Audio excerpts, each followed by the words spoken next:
দেখতে একবার করে দেখতে চাইছে। আর সেখানে ওই সরকারি আমলারা, তাঁবেদাররা, তারা বলছেন যে না, বাড়ির মেয়েদের আজ ছাদে স্নান করতে দেওয়া যাবে না। এটা যদি জানা থাকে যাদের, তারা মজাটা পাবে।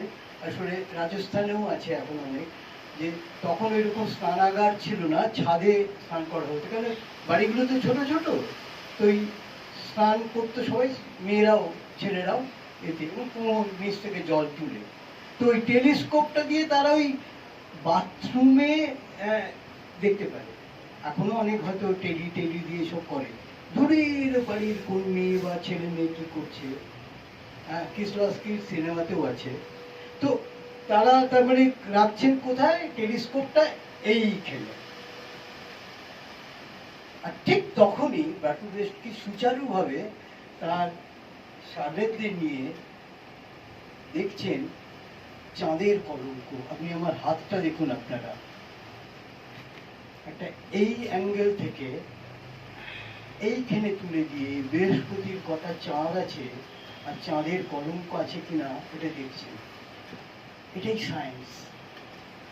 এবং আজকে দেবাশিসের সবগুলো কথাই খুব সঙ্গত, খুব সঙ্গত।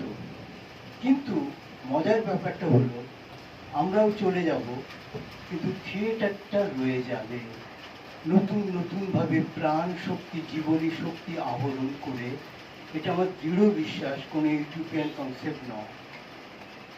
আমি আজকে তপন আছে, আমাদের বক্তারা সবাই বললেন, আমি চাইব তপন এবং সিদ্ধার্থ কিছু বলুক, এবং তারপরে যদি আমাদের হাতে সময় থাকে তাহলে যদি আপনাদের থেকে কিছু প্রশ্ন আমাদের আসে এবং বাক্য মানে বিদ্ধ করেন, প্রশংসা না, তাহলে আমি খুব খুশি হব। সুপ্রিয় আছে, মোহনদা আছে, তারপরে জগদীশ কাজ করছে, ওদের কাছ থেকে যদি আসে, অপূর্বদা আছে, দীর্ঘদিন থিয়েটার। বলো কাকে দিয়ে শুরু করবো? সুপ্রিয়দাকে। মানুষের কিছু বলার সুযোগ করে দেওয়ার জন্য তপনকে অনেক শুভেচ্ছা। কিন্তু আমি তপনের কাছেই প্রশ্নটা রাখছি। সেটা হচ্ছে, ও একটি নাটক করেছিল দূরতর দ্বীপ, যে নাটকটি এক পাতাও টাইপে হয়তো হবে না, অর্ধেক পাতাই হবে। এবং সেই নাটকটি প্রায় আমরা বেশ কিছু অভিনয় করি কলকাতার বাইরে। এখন এই ধরনটা একটা ধরন, যেটা একটু আগে দেবাশিস বলছিলেন যে নতুন কন্টেন্ট করি।